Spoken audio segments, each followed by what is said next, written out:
I tried to come up with a catchy title, you know, to be your own you. Because, you know, we're all like sheep and we just want to follow the herd and flock and follow what everybody else is doing and stuff. And I'm going to make a referral to this guy's book, and it's kind of interesting or funny. We're all following what we see on television, or hopefully you're not watching television or ads and things like that. But so what his name is Brian Wensick. He got his PhD from Stanford, and he's now at Cornell University, and he has a headquarters there where it's kind of fun. If you go eat at his restaurant, you're probably having an experiment done on you, and you have no idea that it's being done on you. I mean, it's not like going to give you the runs or anything like that, but what they do is they're just studying your behavior based on different things. One example is where they had dining tables, and families would show up at each one, and the meals were exactly the same. One table they gave a complimentary bottle of wine from the Napa Valley. The other table they gave a complimentary bottle from Fargo, North Dakota. Same wine, just different labels. So who do you think lingered at the table with? Who do you think enjoyed their meal more? Napa Valley, exactly. Even though, and people are like, no, that's not me. I don't fall for stuff like that.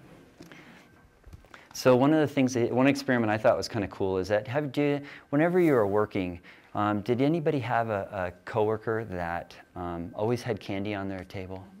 You know? Okay. So this represents a candy on the table, okay? And so what they did is, and they were doing it to office secretaries, and what they did is they gave everybody complimentary M&Ms and they stuck them on the table, and every night they go in and they'd count how many M&Ms were eaten, and then they would refill the jar. Then they took this one away and they put in this kind. So it's slightly opaque, but it's still M&Ms and stuff like that. What they found, because you could see the M&Ms more clearly than the opaque ones, they ate more of the clear ones than the opaque. Then they decided to take the M&Ms and just separate them by color. So monochromatic. We love color. You know, like, you know, when you're preparing a salad and it's green and it's red and it's peppers and stuff like that versus brown, you know, or whatever.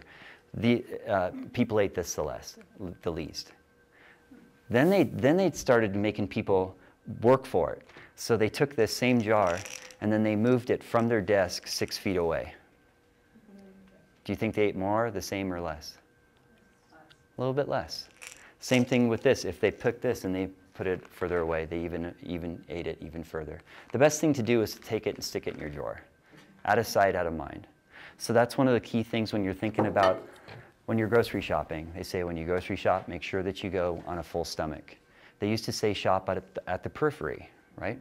Okay, well, our Basilica, the new Smiths, you have all of the fried foods, which, you know, the egg rolls and all the prepared foods, and then you have all the desserts on that side, and beer. So just skip that right side. Starbucks. Do you know that you can get smoothies for 25 cents there? Or no?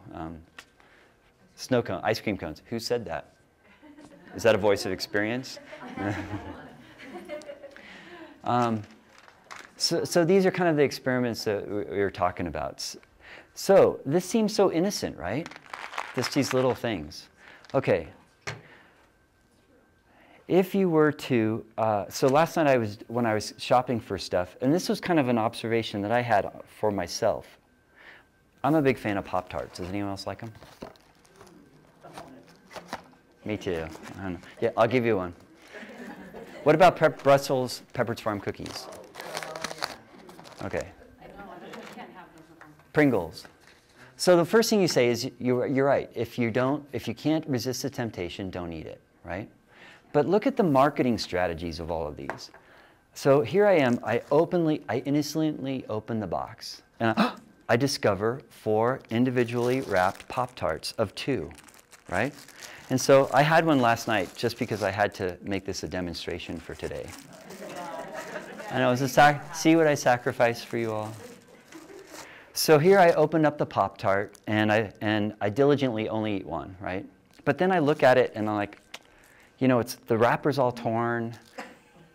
It's probably going to go stale if I don't eat it. I'm kind of a tidy person that way. So what the heck? I'm going to go ahead and eat this other one too. Okay? What about the Brussels cookies? Did you know they have 2 layers in these things? Oh, how exciting. So like when you open up the pouch, so a serving size is 3 cookies. Okay? And so when I'm looking in here, and I didn't eat any of these, there's actually 5 cookies in here. So say that you're going to say, I'm only going to eat a serving size of the 3 that they say. So I pull out 3. There's actually room for 1 more cookie on the side there. But I think they don't put another one in there because there you take the 3, and then you're left with housekeeping again. You're not going to want 2 cookies because that's not a serving, right? You want to kind of clean it up a little bit. So 3 cookies is about 150 calories. They tried to actually experiment doing something with Pringles chips. And I know you guys, how applicable is this? It's not. You guys might not even eat this stuff. But it might make you look at labels and things just a little bit closer. So Pringles, love these things. And you know, they're like a stack of them, so you can pull out 4. One of the things they tried to do was to try to build in a portion control. Meaning, so 15 chips is 1 portion. It's 150 calories, 10 per chip. They were going to try to, every 15th chip, they would turn it a different color. So it would be layer, layer, layer. But of course, they'd have to pass on that extra expense to you, and I don't think it went very well. Okay?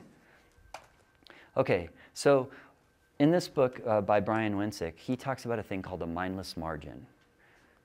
We eat anywhere from 14 to 2,000 calories a day, roughly. Okay? If you eat 1,000 or 800 calories, you're starving. If you eat like 2,700 calories, you're really full. But somewhere there's a float between 100 or 200 calories that you can kind of get away with that you really don't know that you do. Okay? So there's a quick rule of thumb here with this. If I were to say that I decided, you know, someone worked for Kellogg's and you had to have a bag of Pop-Tarts every day for a year. That's just something that you like to do. Or you, after a meal, you like to have a handful of M&Ms, which is like a 1/4 cup. Okay? How many pounds do you think you would gain in 1 year of eating an extra Pop-Tart per year? Or extra 2 Pop-Tarts a year? Anybody? How many pounds? Whoa. Huh? How many calories? Well, 200. Huh? 20 pounds. Anybody else? Okay, what about the Pringles? The serving size is 15, and so each Pringles, so it's 150 calories for 1. Okay, so I'm going to tell you. The rule of thumb with this is that you take the total number of calories, divide by 10. That's the number of pounds. So this represents 400 calories in here. You would gain 40 pounds, doing absolutely nothing different. Pringles, 15 pounds for the year. I have a friend who, every day at lunch, he would have, no, not you. We'll get to you. He would have, it was a combo drink. It was 7-Up with Fanta at the Coke machine. This is kind of a cool thing to think about. If you're trying to kind of designate or how many calories in like a soda or something like that, if it's not like on a can, think about the ounces. If it's like a soda, a sugary drink, think about 10 calories per ounce. So a 12-ounce soda would be 120 calories. If you have something like a McDonald's shake or something thicker, it's 20 calories per ounce. Okay? That's something that you don't think about. I'm not going to pick on you. Well, I'm Dana. You're holding a coffee in your hand. Black coffee. There is actually fat in coffee because of the bean. It's not a whole bunch. But if you put your cream and sugar in there, you might be looking at, you know, if it's a 12-ounce cup or an 18-ounce cup, it could be, you know, maybe 180 or 150 calories, something like that. Beer. Mama loves the beer. No. So I tried to Google it and look and see. Blue Moon is a private vendor, so there's not a real statistic on that. So it's a 12-ounce, so I'm going to say 120 calories. And you have 1. That's 12 pounds extra a year.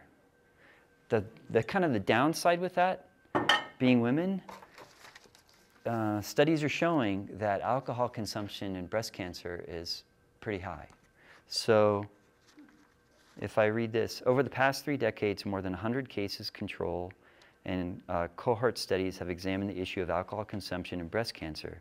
As a whole, the research shows that women who consume at least a drink a day, whether beer, wine, or hard liquor, have slightly higher odds of developing breast cancer than those who abstain or have only an occasional drink. The more alcohol a woman consumes, the greater her risk. Ironically, Michelob sponsors the Pink Ribbon Fund.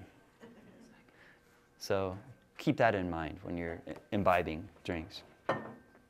Okay, so here we are. We figured out that you could gain 40 pounds. Now I'm going to ask you, so you consumed 400 calories today. How long would it take you to walk to burn off that amount of calories? How many miles would you have to walk to burn off 400 calories? 2 miles? Anybody else? Okay, so another rule of thumb would be take your body weight, divide it by 2. So I can't do math very well because I'm nervous. I weigh 150 pounds.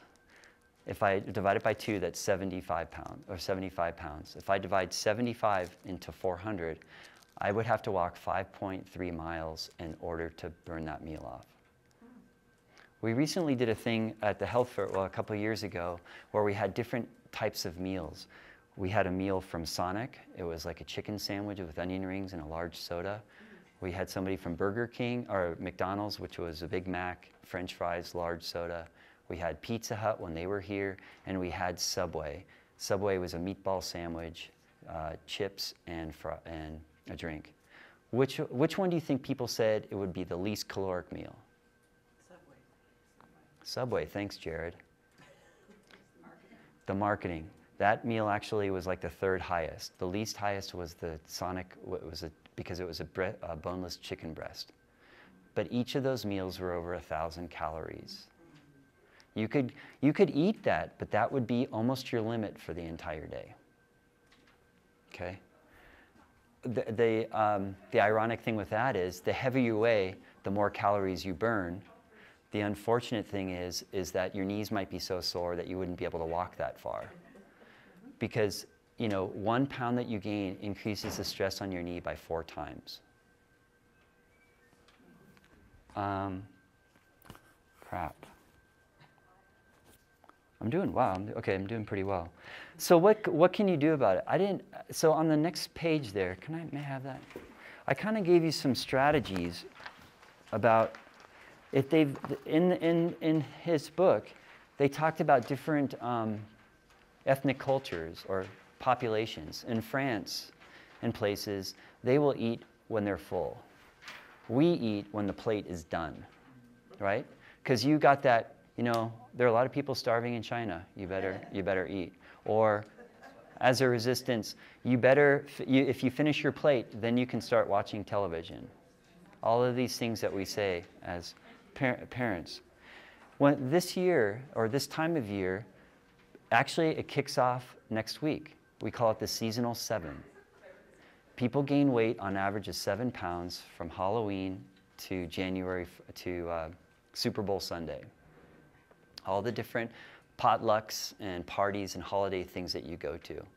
So when you go to events like that, they suggest pre-eating. Drink water, vegetables, whatever you want to have before you go. Do you pick a plate like this? This is the same portion, or a plate like that. If you have supersized plates, you might want to sell them at a garage sale and go for dinner plates. They also have really cool plates now that actually have patterns printed on them. And that pattern would be nondescript to somebody else, but to you, they're laid out such that the portion is what you need. Like the biggest portion is your vegetables or fruit. The next one would be your meat and so on. So that would be something that you would try to incorporate and thinking about when you're eating those things. Eat 20% more fruits and vegetables. The other one is eat slower. They say that the more people that you eat with, the faster you eat. So if you have 1 or 2 friends, you're going to eat more and quicker. The typical scenario for me when I was, well, I was the youngest of 5, and it was like eat or be eaten, right? And so it was like shoveling. You had to eat whatever you could. But you know, as I got older and I had a daughter, it would be like, cool, she's ordered that, so I'm going to have this meal, and she's going to have like 2 or 3 bites, and then I'll finish up her plate, you know? So I have that script in my mind that I know I'm going to have a seconds anyway. So what these are the plates I eat off of at home. I rarely eat off of those. Those are platters to me. This is just something that I eat at home. I typically actually eat in bowls. Another strategy, rather than sitting in front of the television and eating out of this container, put it in a bowl or a cup so you portion control yourself. Remember when we talked about distance? If you really have to go back into the kitchen to pour yourself more chips or something, maybe you'd be less likely to do it. The eating a slower thing, that's huge. It takes about 20 minutes for your body to tell your stomach to tell your brain you're full. So enjoy your company, that whoever you're with. And if you can, you know, monitor how fast you're eating. Put the fork down between bites. I should have mentioned this earlier too. One of the things that struck me about is that he said we make over about 200 choices a day on food alone. That's crazy. How fast, or who we're going to eat it with, when, where, how much you're going to put of each thing, stuff like that. So slow down and wait before you go for a second. Portion controls. They also did things where if you're eating in your kitchen, you know, because you're rushed, right?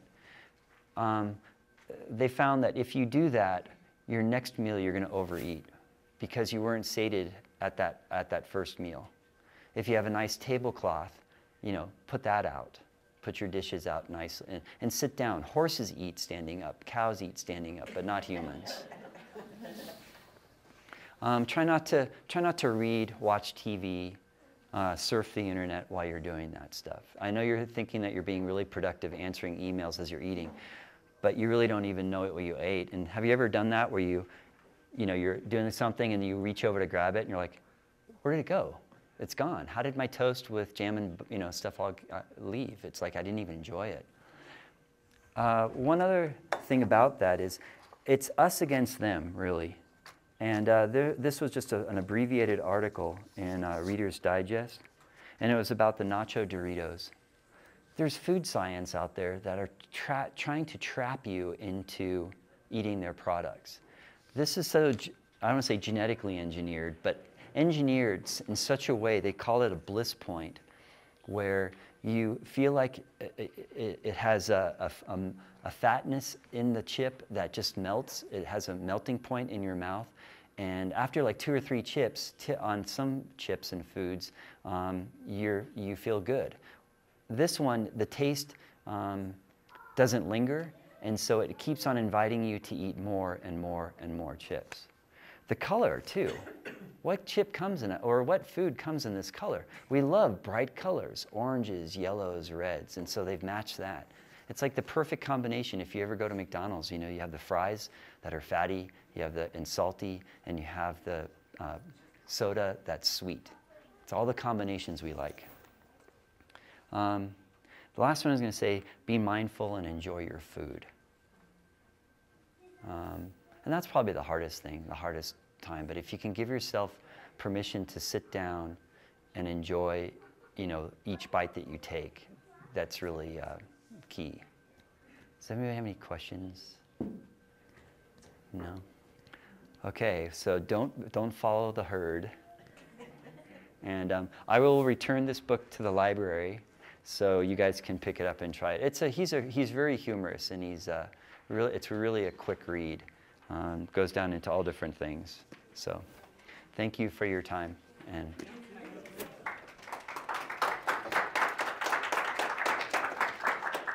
if anybody wants a Pop-Tart or anything up here, I will only silently judge you later.